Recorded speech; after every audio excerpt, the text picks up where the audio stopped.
Most men spend their entire lives trying to be impressive, and that is exactly why they never are. There is a kind of man you have seen, maybe once, maybe twice in your life. He walks into a room and says nothing, yet something shifts. The air changes. People lean in without knowing why. He is not the loudest, not the youngest, not the most decorated. He is simply unmoved. And that stillness, that quiet, unshakable presence, is rarer than gold. It belongs to the 1%, the men who stopped performing and started being. There was a man named Daniel, 61 years old, silver at his temples, lines carved deep into his face, not from vanity but from living. He had built a company, lost it, rebuilt it quietly. He had loved, grieved, and carried weight that would have broken most men twice over. But when you sat across from him, you didn't feel his pain. You felt his peace. His younger colleague, Marcus, watched him for months. Marcus was 34, ambitious, sharp, always one step ahead in conversation. He interrupted. He over-explained. He checked his phone mid-sentence to prove he was important. He laughed too quickly at powerful people's jokes and went cold when he felt disrespected. He was exhausting, and he didn't even know it. One evening, after a meeting that had gone badly, a client lost, a deal collapsed. Marcus watched Daniel sit in a quiet corner of the office. No panic, no calls, no performance of composure, just stillness. Marcus walked over. "How are you not angry right now?" he asked. Daniel looked up slowly, not with wisdom prepared in advance, not with a rehearsed philosophy, just with the calm of a man who had already learned the lesson Marcus hadn't yet been handed. He said only this: "I stopped fighting things I was never meant to control." Marcus didn't understand it then, but that sentence would follow him for years, because here is what most men never discover: attractiveness. Real attractiveness, the kind that doesn't fade with age, the kind that actually deepens like fine wood, has nothing to do with the surface. It lives inside the nervous system. It lives in how a man responds when the world pushes him. It lives in what he chooses to carry and what he is wise enough to put down. Marcus began watching Daniel differently after that evening. He noticed that Daniel never rushed to fill silence. While other men scrambled to fill every pause with noise, opinions, jokes, reassurances, Daniel let silence exist.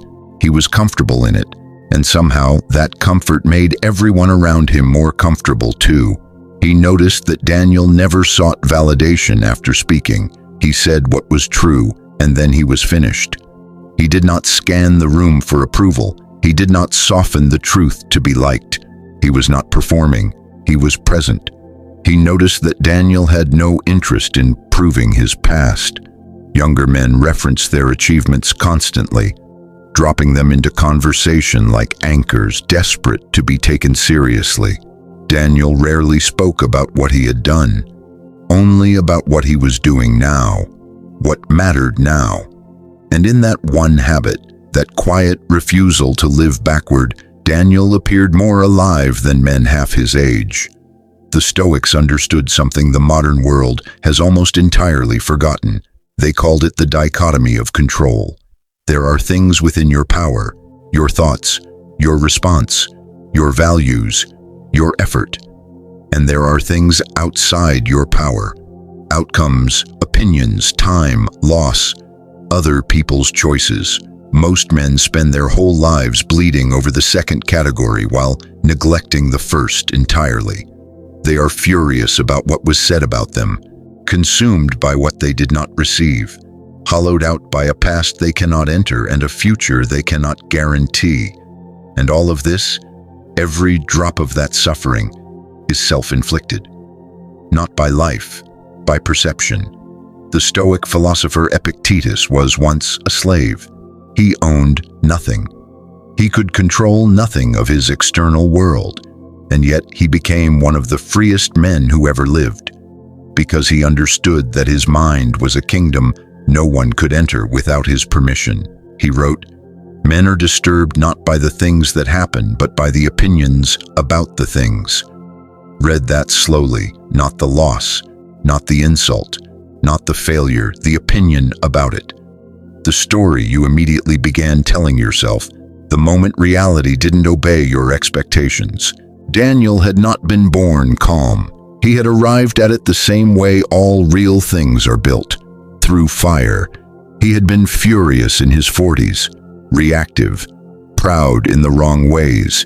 He had chased the approval of men he didn't respect, lost sleep over opinions he would forget within a year, and spent enormous energy trying to look like a man in control rather than becoming one. Then one winter, everything collapsed at once.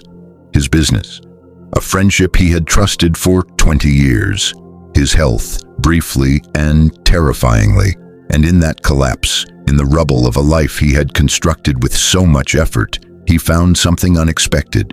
Quiet. Not the quiet of giving up. The quiet of a man who finally stops arguing with reality. Amor fati, the Stoics called it. Love of fate. Not passive acceptance, not surrender, but the radical act of embracing what is, not because it is painless, but because resistance to it costs more than you will ever afford. He stopped asking why this happened. He started asking, who do I become now? And in that shift, that single invisible shift in the direction of a question, his entire presence changed. When Marcus was 47, he went through his own collapse. Different details, same fire. And somewhere in the wreckage, he remembered a 61-year-old man sitting quietly in the corner of an empty office. He remembered those words. I stopped fighting things I was never meant to control. He finally understood them, not as wisdom passed down, but as truth earned personally, because you cannot truly understand Stoicism by reading it. You understand it when life hands you something heavy, and you discover for the first time that you can choose what it means. That is the trait no one teaches. That is what lives in the 1%. Not silence as a strategy, not calm as a mask, not detachment as coldness, but genuine, hard-won, deeply rooted inner peace, the kind that makes a man magnetic not because he is trying to attract, but because he has stopped needing to.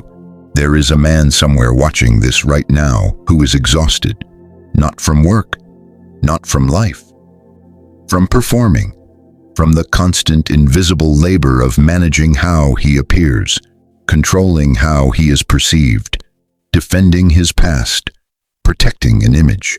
And somewhere beneath all of that noise, beneath the tension and the striving and the quiet desperation, there is a stillness waiting. It has always been there. It is not something you build. It is something you uncover.